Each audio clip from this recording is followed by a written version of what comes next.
This is the Art to Coach podcast with Severin Sorensen and his guest, Ruchira Chaudhary. She's a coach, author, and CEO of True North Consulting. This interview is recorded on September 3rd, 2024 via Zoom video. You are listening to Severin Sorensen, executive coach and curator of the Art to Coach podcast, where we explore excellence and the art and science of executive coaching. I am speaking today with executive coach Ruchira Chaudhary. She's a coach, author, and CEO of True North Consulting. Ruchira is an author, educator, coach, and consultant who has made a significant impact across both the corporate and academic worlds.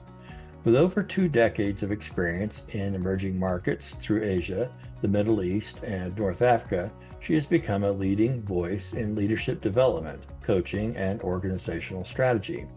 Ruchira is the founder and CEO of True North Consulting, a boutique firm specializing in leadership coaching, organizational design, and cultural transformation.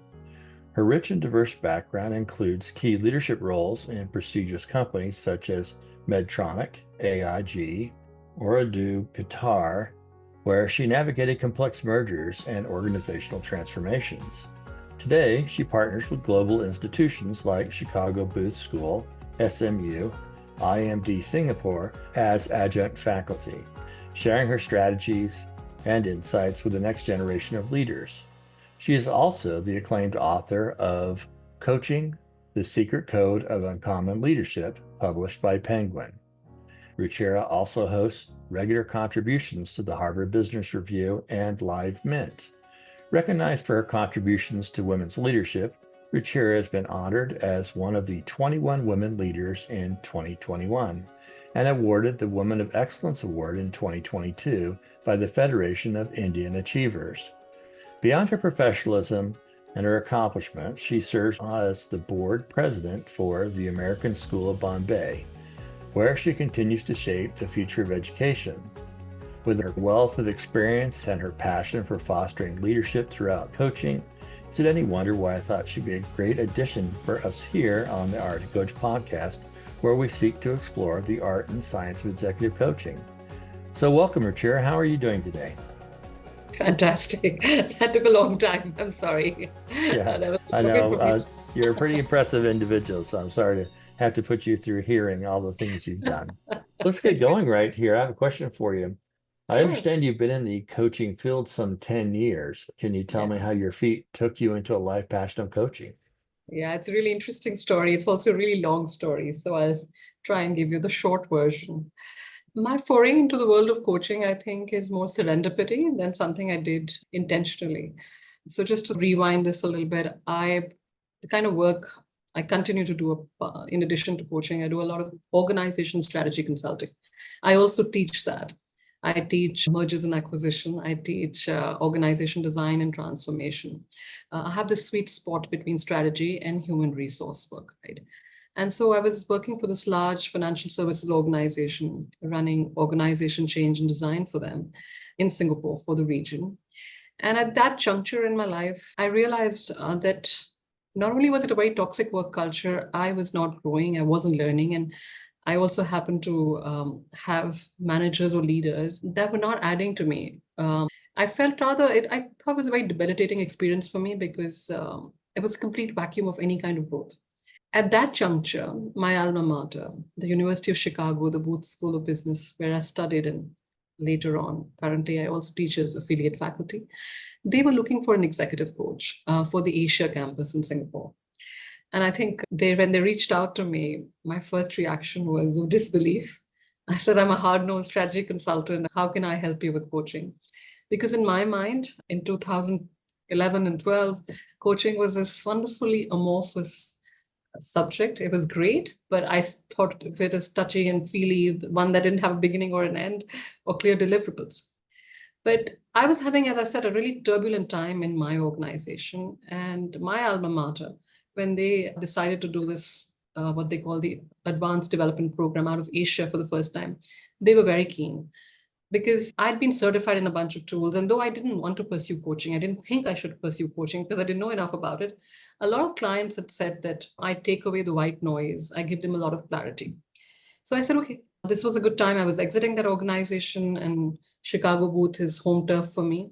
I thought I'd give it a shot, right? I would try this out, this whole experiment with coaching.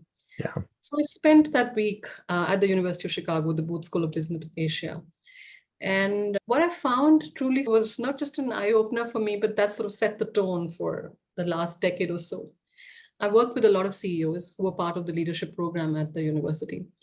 And what I found very interesting was, because I'd studied in the same business school, I was able to help them navigate their trials and tribulations.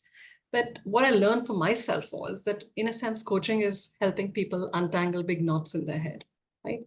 There's so much white noise, there's so much distraction, there's client, there's domestic stuff, there's every single day of our life, there's so much that goes on.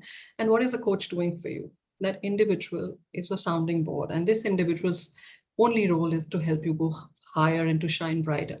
And I truly loved it. And I suppose they like me. So the rest, as I say, is history. 2013 to now, I've done a lot of work, largely through academic institutions like Chicago Booth, NUS, SMU, IMD, and How did LBS. how did your book come about? Coaching the Secret Code. Yeah, so book came about because I started as a coach at the business school, the resident in-house executive. But I also then started teaching a class at the University of Chicago, the Booth School of Business, called The Leader is Coach. And the class got some great reviews, fantastic feedback. And so that was all going on. I had a lot of people saying, you should do something about all these newfangled ideas you have. Clearly, your class has got so much traction. Maybe write about it. And I had this professor, Professor Mike Gibson. He's been quite a mentor and coach to me. And he would tell me, write about all the fabulous work you're doing, the white papers you've written. My spouse used to tell me, but I'm intrinsically an inert human being and I didn't do very much about it.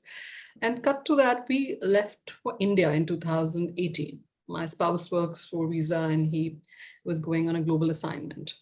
And as I always do, I was whinging and moaning. I didn't want to leave because I was settled. And every few years we do this. So while I was in India, and I was still coming back every month to in Asia, where Singapore or Japan or other parts of the world to do my consulting, somebody suggested to write a column for a mainstream business paper called The Mint.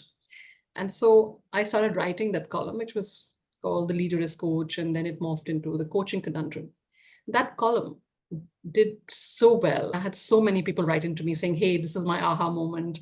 This is who I want to be. You really nailed it. Honestly, I wasn't expecting that kind of feedback. And then Penguin saw that column. And the business editor called me and said, we love the fresh voice. We love your idea. And we'd love for you to convert this into a book. So they commissioned the book in 2019. And yeah, it was released with some fanfare, but there was COVID in the middle. So yeah, we had to wait a little bit longer. We have many book authors and many who want to write books that listen to this podcast. Tell me about your book writing process. Did you sit down and say, okay, structurally what I'll do, or did you just take old issues? What did you do?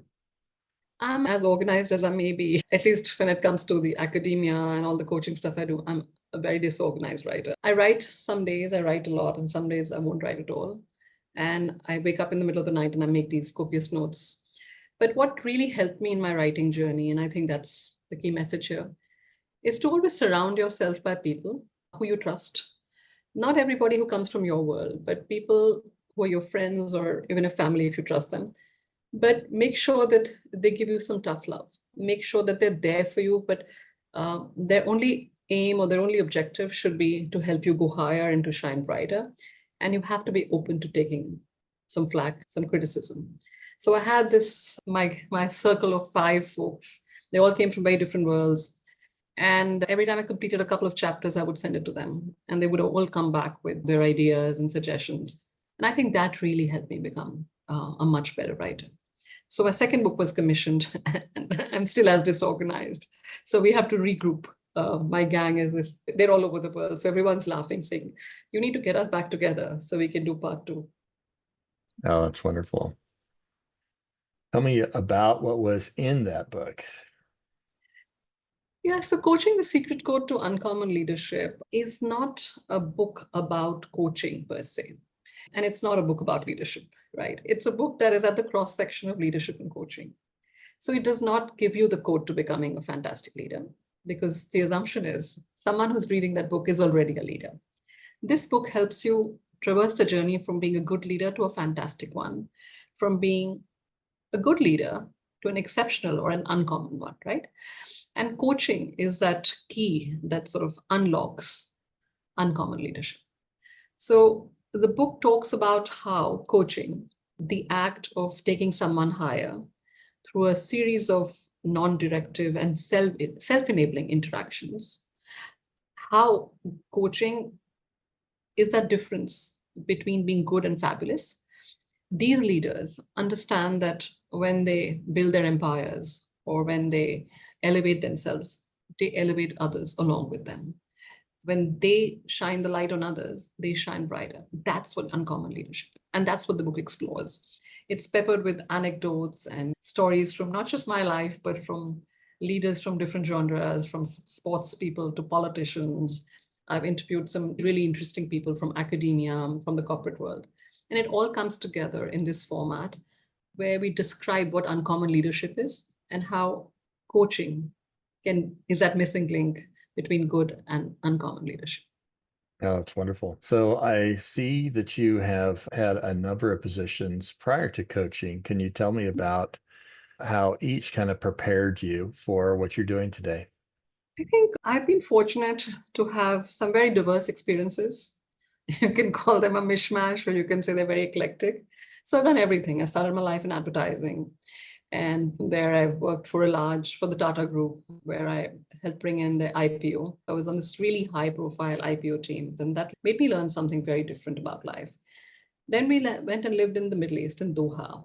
And I picked up my Arabic language skills. And my spouse then relocated to Singapore, but I stayed back because I was in the midst of doing this transformation for Ooredoo, which was then called Qatar Telecom. It was Qatar's sole telecom provider until Vodafone came along. So it was a very exciting time in Qatar, and I happened to be there. So I helped with, I guess, I evolved as they evolved. So I was there, and I also was privileged enough to lead one of the largest post-merger integrations in the telecom industry at that time.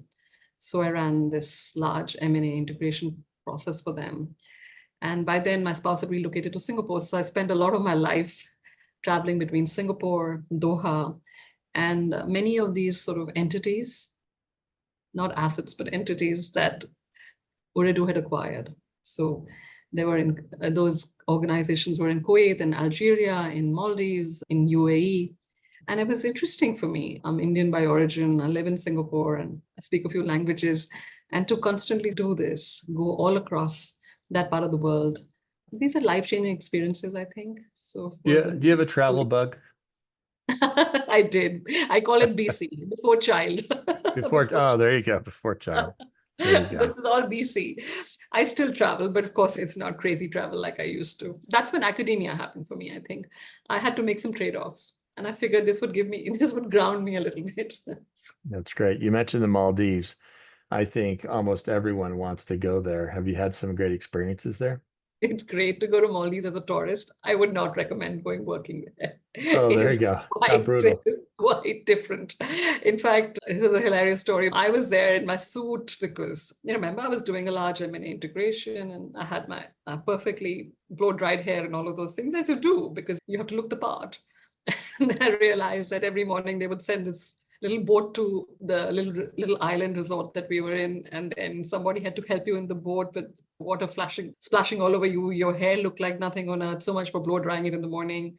And everybody looked at me and said, "You got heels? Are you kidding me? This is not the kind of place you wear such things." But I had no idea what to expect. And so I realized it was a very different work culture. And you live and you learn. It's So not like you go down to the shoe store in the Maldives. you do realize that it's a set of islands. And if you're on one island, you're just stuck to that one island. So the only time you get picked up in the morning to get to the head office, the organization that we were working with, and you get dropped back to your island. And that's it. That's your life. So it's not as if you can truly go between those islands and go shopping in the mainland. No, doesn't Yeah. happen. Oh, and the Wi-Fi signal was terrible, just to Oh, put it in perspective. The underground cabling, etc. I'm talking about this is 2008, 9. I'm sure the world has changed, but this is many years ago. that's great. You mentioned to the Booth School. Talk to me about your experience there. You did your MBA, and then I know you've had this affiliation. What did you learn, and how's that been a foundation for you? I truly thrive on the act of teaching. It's very similar to coaching in some ways. It's fulfilling because you're helping people realize their potential. It's untapped potential.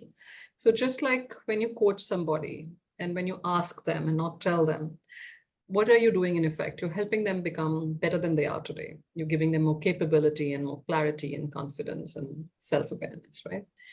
Teaching is different. It's more prescriptive. You're sharing the knowledge, you're sharing your experiences, but the end goal is the same. You're giving people more capability, you're giving them clarity and confidence to go further. And I find it deeply fulfilling when I can make a difference. So I didn't know I'd be good at it. It started just much like coaching, it was a bit of an experiment for me. And I realized I enjoyed it. My whole demeanor is very informal, and I always try to make my classes fun, intersperse them with a lot of anecdotes from my life, from contemporary stuff. And that's pretty much, that's how I speak, that's how I teach, that's also how I write. That's who I am. Nice. Do you have a personal mantra or rule that guides you? I guess some amount of humility and constantly listen to other people. Not something I was good at. I always I was always the one doing all the talking. I think being a coach has given me a lot more self-awareness, that listening not to respond, but listening to assimilate, to absorb, and then to reframe has changed a lot of how I work. But the mantra would really be why I wrote this book. Because I think every individual should be that leader that coaches and takes others along in the journey. The age where we thought we had all the answers, or where leadership was all about command or control, that world has changed. We have to give way to being a more empathetic, humane leader, one that takes others along on the journey, one that constantly asks and does not tell people what to do, that constantly seeks a voice and has diversity in the mix. That's my mantra. And that's why I wrote the book. Not every leader believes in bringing others along or in asking. They're highly directive, if you will. So very refreshing. Did you have to hone your message? Tell me about that part of your journey. Well, absolutely. There's an entire chapter in the book that talks about good managers, bad coaches. And there's a lot of evidence, right? Research evidence, anecdotal evidence, we know that. Because most managers, most leaders, coaching doesn't come to them naturally. In fact, most people are quite abysmal at it. And there are many reasons for it. It's an entire chapter, so I'm not going to go there. But I think if I had to really distill it down to a few reasons, I'd say sometimes we don't know what coaching is. We think that when we try to support or help somebody, and this is not malintent, right? We're really busy. We have 30 minutes in the next week. So what we do is when we meet one of our team members, we choose to tell them what to do. Say, hey, this is how John has done it, and John did a fabulous job. John's your boss. This is how you should do it. So in our mind, we think that we're actually guiding them, supporting them, but we're not, because we're telling them what to do. We are solving their problems for them. And when we do that, we take away the ability for them to think for themselves, to innovate, to create, and to untap those reservoirs of unexplored potential. We've never been taught, as when we're through school and business school and college, we reward those that have the answers. So when we morph into managers, we think our job is to provide answers to our people, right? And because we've been successful, we think that's the playbook. So we end up creating mini me's, and that is not coaching. Of course, there are many other reasons why we're terrible coaches. One, we can't coach, and two, we're not self-assured as human beings. So oftentimes we think that if we're coaching somebody, that person might outshine us. And that's a real fear, right? A lot of people will do that. And of course, there are many other reasons. There's no mind space, there's no time. There's so many more excuses, right? But we fundamentally don't prepare our leaders to be coaches, because we've always believed that's something that human resources do, or we outsource that to external consultants or coaches.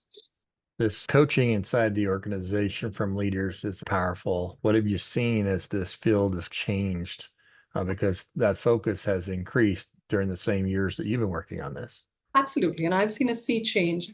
But I guess the real measure is, how do you track it? There are organizations that truly want to be coaching organizations, that want to change how their people lead, right?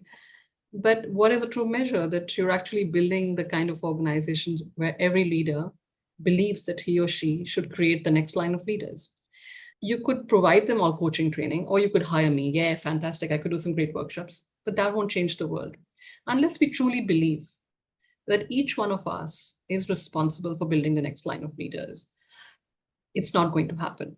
And in order to do that, in order to instill that mindset, not capability, but mindset, a coaching mindset, we need to do the smaller things, i.e., let it seep into our culture, but we also need to do the larger things. I'm going to explain that.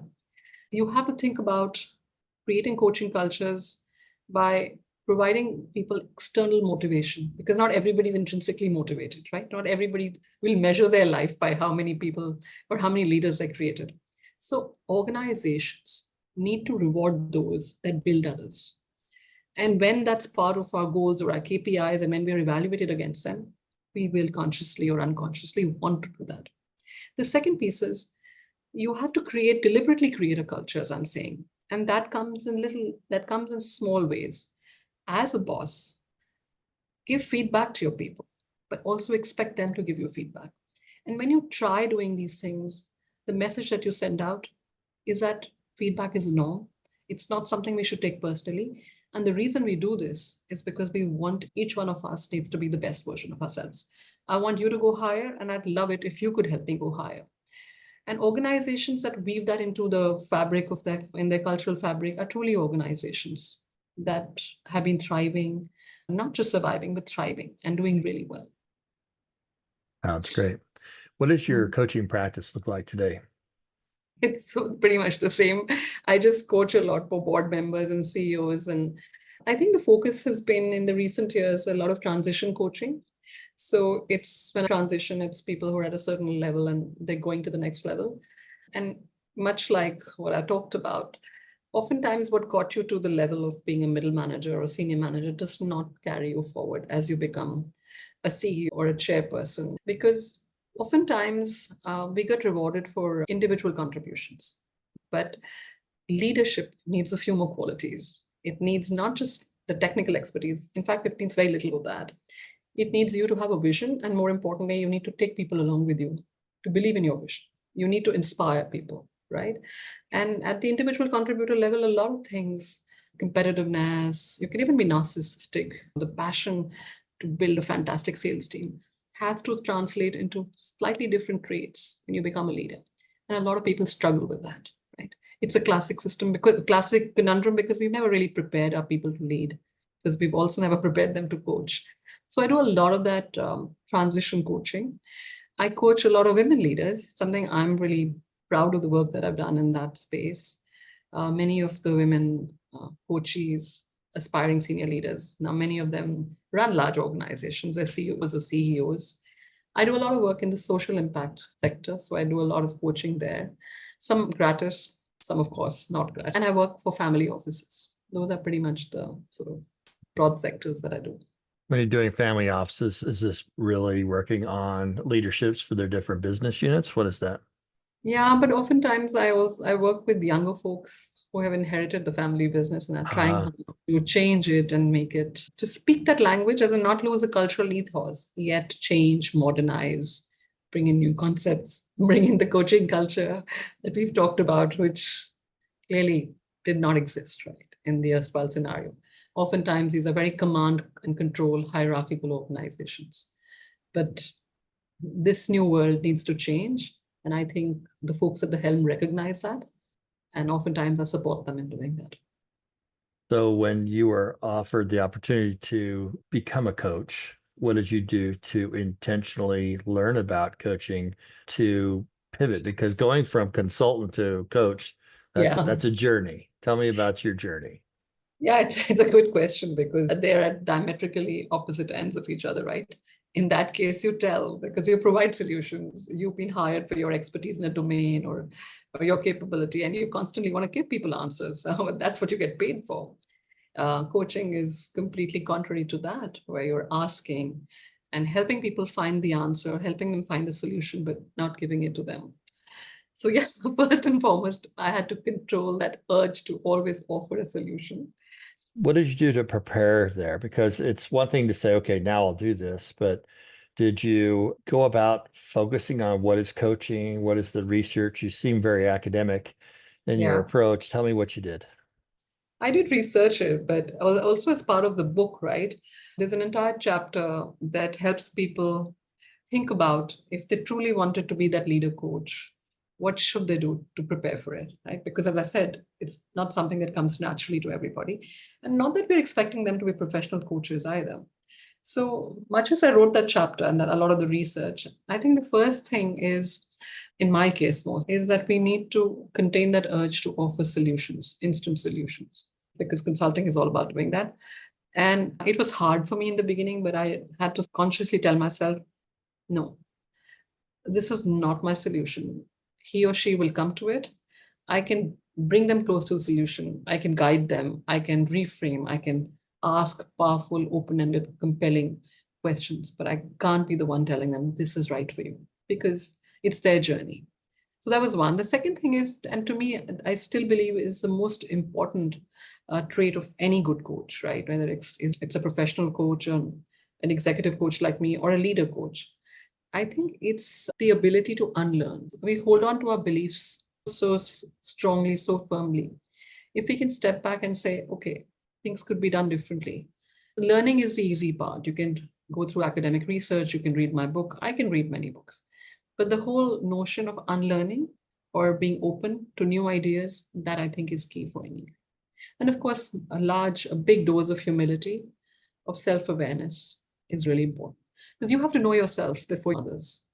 It's nice to be able to give feedback to others and give them tough love, but you need to do the same for yourself. And when you can't do that, it's hard to be that coach who's objective. In my early days when I was walking through some of the certification process, I had a coach listening to one of my coaching sessions, and I was just struck. They said, I need you to stay in a state of not knowing longer. And of course, to my mind, it's so irrational. Why wouldn't I want to know? But when you think something, it completely changes things. We have to Yeah. be open. We just have to be open. And it is so foreign for people who have been answer people. I shared part of your journey there. That's pretty cool. What's a powerful question that you have asked as a coach, and why was it powerful? I don't know. I think there are many powerful questions, but I think I always ask people, who do you want to be in the next few months, in the next few years? You need to know who you are and what you want to be. And I can help you discover that and I can help you with that journey. But you need to be very clear about who you are and what you aspire to be. So to me, I think those are important things when people start the coaching journey. Oftentimes, organizations insist that people get coached by XYZ coaches. And I have this really clear philosophy that I will always meet the potential coachee for 20, 30 minutes, which is obviously gratis. And I tell them, if you feel you can trust me and if there's chemistry, then we'll go ahead. You do not have to, at any point in time, feel obliged to have me as your coach because your organization feels that you should. That's always stood me in good stead. Because when people know that they have the option, they have the choices, whether they exercise it or not, I think that makes them feel a lot more in control. I've never had a situation where someone said they don't want me, but I still believe that people should have the ability to say no. Oh, that's wonderful. Mhm. What tools are in your coaching tool bag that you use regularly?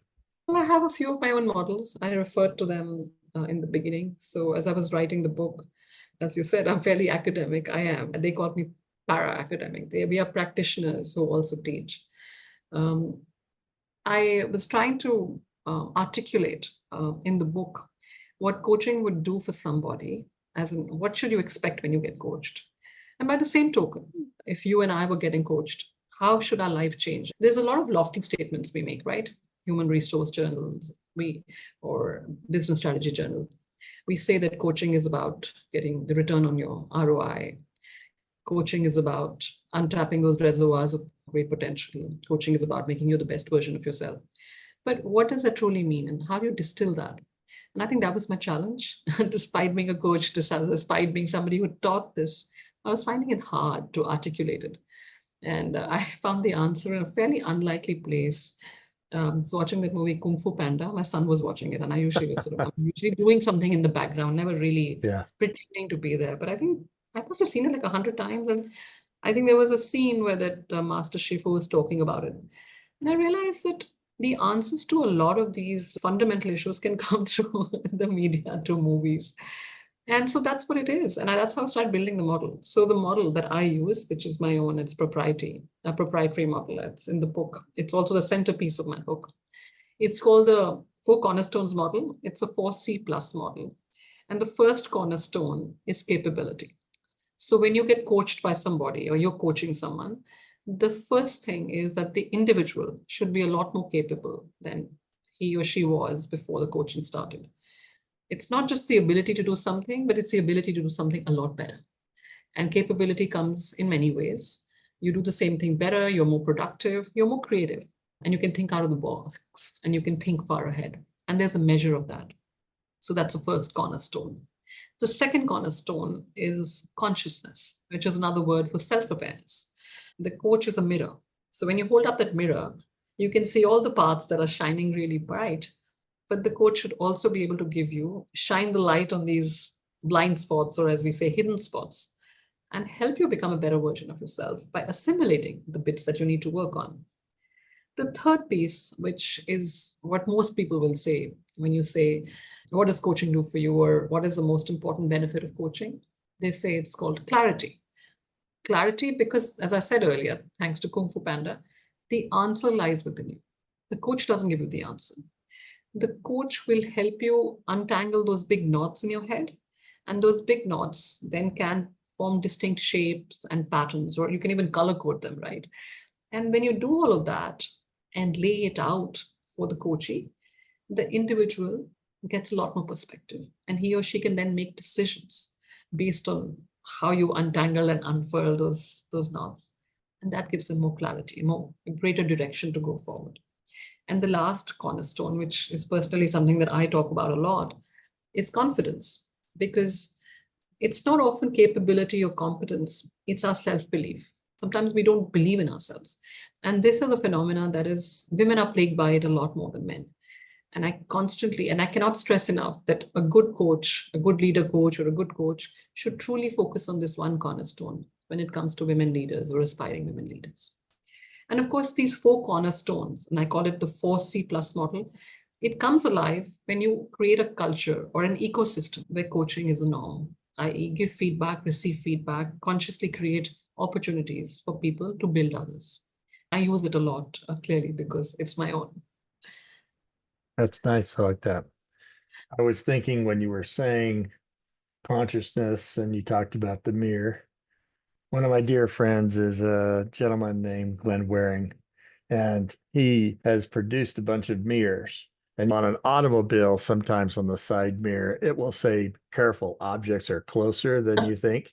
But he created a mirror. It said something to the effect, caution, people in this mirror are much more powerful than you think. And he was Wow. trying to get them. And I thought that's such a brilliant way to reflect back. You have this ability, you've got this. You need the confidence, you need some clarity, but let's go. You're the one. That's brilliant, actually. It really is. It's so innovative. Yeah. I just thought was fun.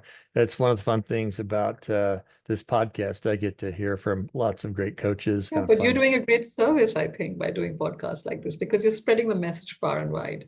Clearly, it's something you believe in. Great. It is. I have that same helping thing. I like to teach. There's an old Boy Scout mantra of always leaving the camp better than when you found it. And this just feeds into that for me. So I notice in your background that a couple of the tools that you use are really wonderful ones. You use the Clifton Strengths Finders as well as the Hogan Assessment. Talk to me about why you've chosen those two. To be honest with you, I didn't choose them. I was certified in them much before I got any other certification. When I was working for this large organization, the financial services firm that I left, I remember being in New York and my boss said, we'd like you to get certified in Hogan because everyone is. And I remember at that point, I was quite frustrated because I wanted to be in New York and make network and meet people. But for those 3 days that I was there, she put me into a room and got me certified of Hogan. And I complained and moaned that it took away time from my getting to know people and hanging out. But it really stood me in good stead. I got exposed to it very early, and then as I went through the sort of motions of getting into coaching, I am generally curious about life. I like to learn. So, depending on the coaching tool that the organization had embraced, so let's say the Singapore Management University was using this, then they would get me certified or someone else. So, I guess it wasn't really a reason to do it. I just had opportunities and I embraced them. Strengths Finders, again, I was in Doha in Qatar and I'd gone to London to the Gallup office, and the partner said, we would love for you to take one of our sort of complimentary top of the line courses because we'd love for you to see how this works. And so it came my way and I took it. So just to be completely candid with you, and I think that's also how my life is unfolded, right? Because of all these diverse experiences in different geographies, I have embraced opportunities. I have reinvented myself at different junctures in time. I started out life very differently. I've gone through advertising, human resource consulting, then I worked for a large Indian conglomerate, diversified conglomerate. I've lived in the Middle East, then I embraced the larger human capital umbrella, which was organization design, M&A change, and then cut to coaching, right? So very different facets of the same thing, but it's all been very opportunity dependent, and I've embraced them. Robert Craigle wrote a book, Sacred Cows Make the Best Burgers. What conventional wisdom or sacred cow in coaching should be unwound, explored, or re-examined? Yeah, I think I've said this in different ways, but I'll rephrase it. You have to let go of this belief. Organizations today that truly want to change and evolve and be future ready, right? We know that they need to take people along in the journey. Take COVID, for instance, right? The worst crisis the world has ever seen. It truly changed the social and work constructs for us. Our lives as they were, it has not come back to normal, right? And it probably never will. And we grapple with everything from work from home, the hybrid arrangement. We're still figuring out the perfect model for doing that, right? But the one thing it did teach us is that there is place for a different type of leadership, empathetic leadership, humane leadership, because no one person during COVID had all the answers. No CEO and no managing director knew what was coming next, right? When we would get out of this tunnel. And so the organizations that thrived, and not just survived, but thrived, were those that took the sort of leveraged the collective intelligence of their people. They asked questions and they brought in a medley crew of people from different backgrounds. They brainstormed. And it wasn't just restricted to the top teams, but these leaders truly sought advice, sought ideas, sought suggestions from the larger organization. So many of them that pivoted from high-end fashion garments to masks or alcohol and morphed into sanitizers. It wasn't one person's idea. So they took many voices in the mix, right? And to me, that is what changed. So, cut to your question, if you truly want to change, we have to unlearn, we have to let go of these old beliefs that the best ideas come from the top. We have to consciously create a culture, a deliberate culture, where we include different voices in the decision mix, where we take people along in the journey and create a culture where giving feedback and receiving feedback is the norm. And some organizations like Microsoft have done it really well. They created a framework where every leader is expected to be a model, as in they model those behaviors, role model those behaviors. They care for their people. They instill excellence and they coach, and they're mapped against it. They're measured against it. So yeah, unless we let go of these old beliefs and it's simply by saying, hey, we want a coach, we want every leader to be a coach, nothing will change. We need to deliberately weave in coaching into all that we do in every organization. Looking back on your journey as a coach, what lesson have you learned recently that you wish you learned earlier on? I think pretty much what I said to you, to listen more and to speak less, to contain the urge to constantly provide answers. It took me a long time to understand that coaching is truly a continuum. It's a journey, right? at the end of 30 minutes or an hour or 45 minutes, the individual that I'm coaching will not have all the answers. They may not have the answers for the next many sessions, but my role is to help them think for themselves. My role is to help them become better than they are. And that can't be measured tomorrow or day after. That took me a long time to get my head around because my background is all about strategy. Let's get the answers, let's get going. And on the one hand, I truly enjoyed helping, supporting people, but it took me a long time to understand that coaching is a journey. And at some point, it changes. That individual knows it, that I've become a better version of myself. But it's not going to happen tomorrow or the day after. What is a book that you've read that moved you? A lot of the sort of writing I did was inspired by a couple of books. Adam Grant's Give and Take. I like that book a lot. I was in touch with him when my own book came out, and he was very gracious. I've also liked Sheryl Sandberg's Lean In, and she's been one of my, I won't say mentors, but she's been quite a role model to me, and she was fabulous, and she truly walked the talk. That's what I liked about it. So when I approached her and I talked to her about my book, she gave me the most amazing blurb, right, which is on the book cover now. So I'm truly grateful to such people. They have really changed my leadership. That's wonderful. What is the most significant decision you've made in the past year? I think to simplify my life a little bit. Too many things. There's beauty in that. Does it work? Every time I simplify my life, I get space, and then it's whoop, I'm right back into busy again. I took a decision. I'm not saying it's working. Okay. Like between coaching and teaching and writing, I'm bad at organizing it, but maybe simplify and organize better. I think maybe it should be two things, but I'm not succeeding just yet. I'm trying. What's your best day ever as an executive coach? Many moons ago, I was in Nanjing in China. I've been to China many times, but I've never been to Nanjing. And it was very interesting. I was doing this coaching piece for a business school, and it's based out of London. And in that, they had a few coaches, all Caucasians. And there was me, and there was a local Chinese coach. So I think the Indian was the aberration. But it was quite interesting. They had a bunch of manufacturing folks, as in from a large plant, and they had come to Nanjing, the head office. And they were going through a leadership training program, and each person was also given X hours to get coached. But it was very egalitarian, and they had the names and profiles of every coach, and you could go decide who you wanted as a coach. Now, I guess they didn't have enough confidence in the Indian origin coach. So I got a couple, not too many. The Indians decided that they knew all the answers, so they didn't need me. The Chinese ones gravitated towards the local Chinese, and the rest thought they should get coached by the guys who'd come from London, head office. All good. I didn't mind. I was getting the same amount of money. So I said, fine, I'll just go to the spa and enjoy myself. It was a nice hotel.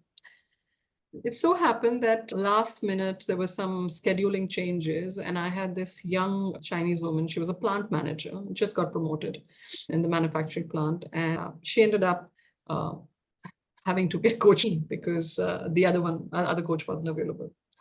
Anyway, so long story short, I had this really, insightful, interesting session with her, and her English wasn't great. You can always find a way, because at the end of the day, language doesn't have to be a barrier when you're supporting somebody to go higher. Anyway, I don't know. I know that it went well, and I know that she told me as she walked out that she'd never open up to anybody, not to her parents, not to her family like she had, and there were some tears coming. I didn't think much of it.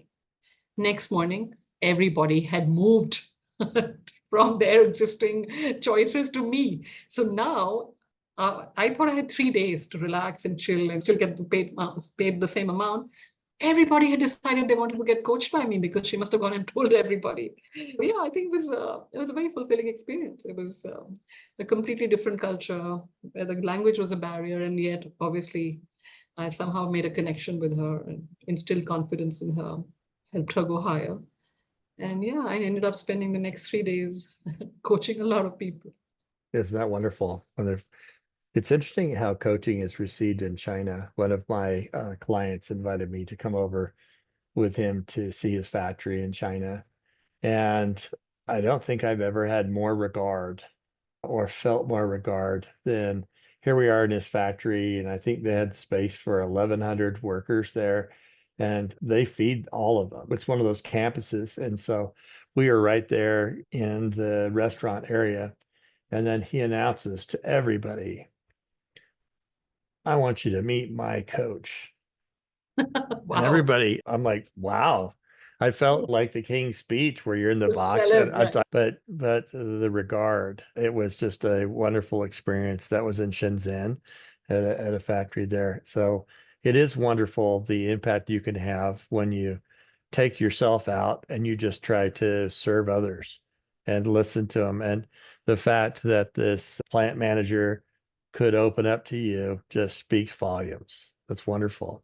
Yeah, I think that was a good day, a really good day. Of course, the next 3 days were very busy days. Isn't that wonderful, though? What a great It example of was. a best It, day. it was. I had some great conversations with some very different people, not the standard coaching assignments I have. So it's very special. It stayed with me for a long time. We've talked about success. Is there a growing experience, a valuable failure you've had in coaching that's taught you something? Yeah, I think just as I've had this fabulous experience not too long back, I was coaching a gentleman in Bangkok, and he is the CEO of a large AI-based financial services organization. And I wouldn't call it a failure, but I think it's just been hard because I think the biggest challenge was his cultural sort of his ability to absorb the cultural nuances of the place that he was in. Um, he came from Israel, and it was just hard. And I just feel that I wasn't able to help support him in that journey. And he truly had a lot of people challenges. And so, towards the end of that, based on all the feedback and his own sort of realization, and I supported him in that, he decided he didn't want to be CEO anymore. And he would rather be an individual contributor, someone who would truly add to just their scientific development. And the thing is, this can be perceived as a demotion. A lot of people then, and so in my mind, I felt like, did I fail him as a coach? But the more we talked about it, the more I talked to others, he told me this was what would make him happy. He felt he was burdened by the day-to-day administration, by fighting fires, people that who were passive aggressive. He couldn't understand what was going on, and it was really bothering him. And so he would much happier this way. So that's what we came to. But I think it's left some lingering, I guess, dissatisfaction. I truly hoped that we could change that narrative and he could walk out into the sunset shining bright. Not every sort of coaching assignment has the kind of ending you think is right. In the end, I think he's happier. It's a Yeah. hard lesson when we can't want more for our Yeah. coachee than they want. Yeah, I think he made peace with it. Though I think we both started out with the same goal for him. But, you know, Yeah. Simon Sinek wrote a powerful book called Why. Do you have a why that gives you purpose, cause, or passion? I think I've reiterated my why in many different ways through this podcast, and thank you for the opportunity. I would love to create a world where more and more leaders understood that leadership is not about creating followers. Leadership is about creating more leaders, right? That's how you measure your life, right? Much like the book that you've talked about. And I've talked about it in my own book too. When I was when Penguin commissioned the book and said, write about coaching as coaching for leaders, and your target audience should be the young leader. It could be a leader with a large team, or even one who's been around the block. And that's how I started. So as I started to do all the research and as I'm very academic, I realized that was great, but coaching does not have to be a corporate skill. We need to start viewing coaching as a life skill. Coaching should be something that everybody should embrace, regardless of their titles, the size of their teams. You could be a yoga studio owner, you could be running your own hedge fund, you could be an entrepreneur, you could be running, I don't know, a private equity. You could, it could be anything. You could be a lecturer, a teacher, a faculty. Coaching is a life skill which simply says, ask people, don't tell them what to do, take them along in the journey. Ask them open-ended, powerful questions. Help them become better than they are today. And when you do that, when you elevate people, you go higher. And when you shine the light on other people, you really shine bright. That is the mantra. And in my mind, I hope that people would embrace those constructs and assimilate them in their day-to-day lives. Thank you.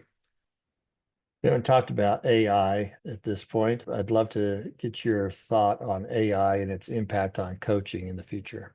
I think it's good stuff and not so good stuff, but let's talk about the positives. I just think that it will truly change the constructs of scale, right? Platforms, helping people with little things like nudges, automating a lot of the stuff that we do, the goals, the tracking, etc.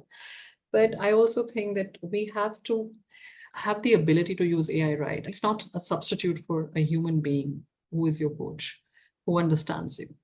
So I think it needs to be a combination of the human being who is the coach, who has capability, competence, who has empathy, and whose only role is to make you go higher. And you can add a lot more of these constructs, and it will just make the whole experience a lot more cutting edge and powerful, and you'll be able to scale the coaching. Right now it's a much slower process, right? Because it's very individualistic. So if we can somehow put in place some templates, some constructs, some ways of working, some processes, uh, I think it'll be fantastic. But the two have to go hand in hand. What's your best advice for someone considering executive coaching as a career? Start by being a fantastic listener. Do not judge. That's not our role.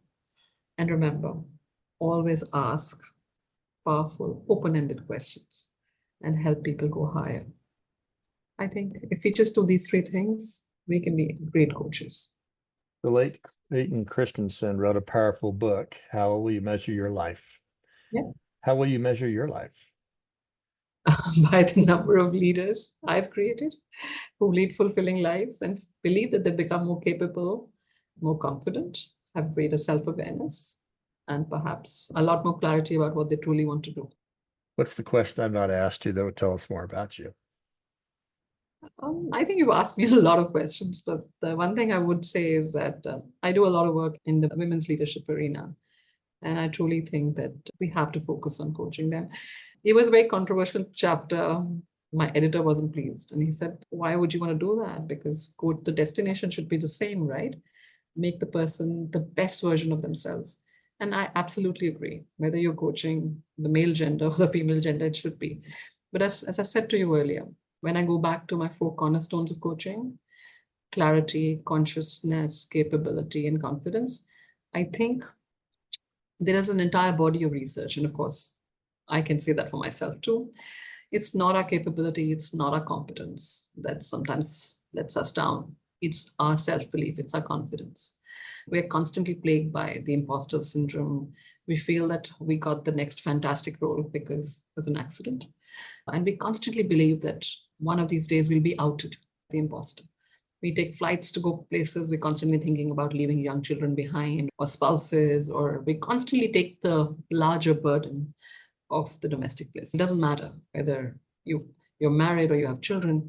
It's just that you constantly put yourself, let's just say, not ahead of whoever, your family, your partner. And in order to truly help women untap all this competence and capability that lies within them, you need that leader coach who helps them go higher by believing in themselves. Not how they look, but the confidence and self-belief in their own ability. Like you said, the mirror, right? You have a lot more potential than you think.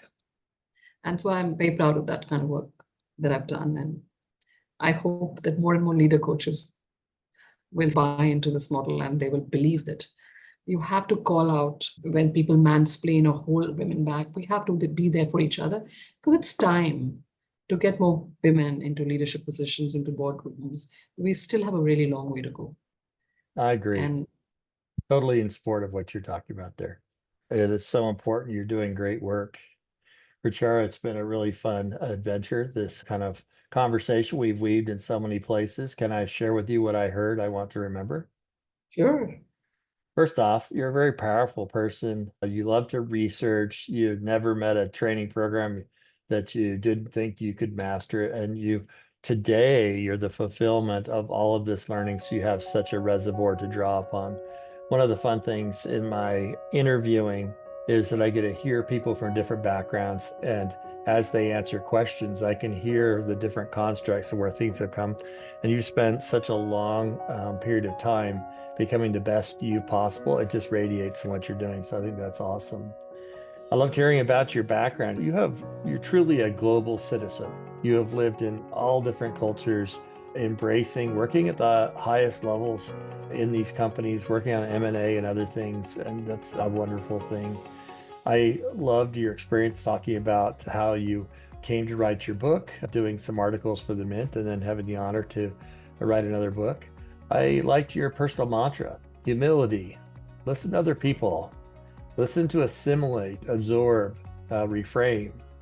Every leader should be the leader that coaches and takes others along in the journey. And that just comes out over and over in the different things that we talked about.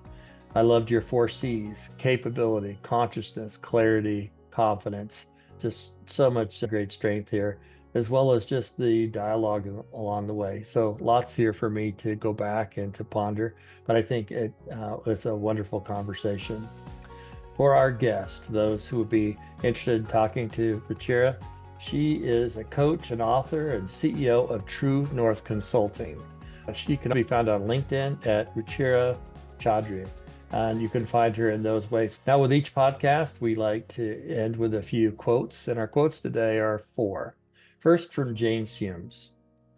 The art of communication is the language of leadership. From Martha Beck.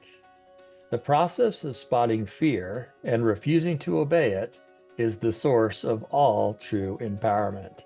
I was thinking about that as you were talking about helping women have the confidence. I love that one. From Michael Porter, sound strategy starts with having the right goal. And from Nelson Mandela, education is the most powerful weapon which you can use to change the world. And certainly you have been focused on changing things through education, so that's wonderful. So until next time, be your best self. Seek to uplift others, be good, and do good. You have been listening to Severin Sorensen and the Arte Coach podcast, where we explore excellence and the art and science of executive coaching today.